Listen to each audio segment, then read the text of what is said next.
Here's how to enter a code in Among Us. Whether you're using your iPhone or Android, the steps are very easy and similar.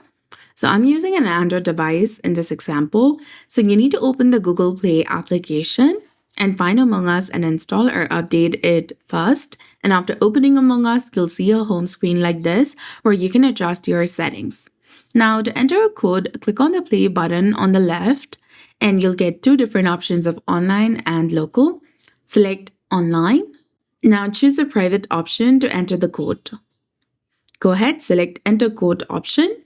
Now on the top, enter the code where it's indicating enter code option. Type in the code and click on the arrow to start playing. This is the correct way to enter codes in Among Us. So that's it. I hope you found this video helpful. If you did, please like, share, and subscribe. Thanks for watching. We'll see you again in the next one.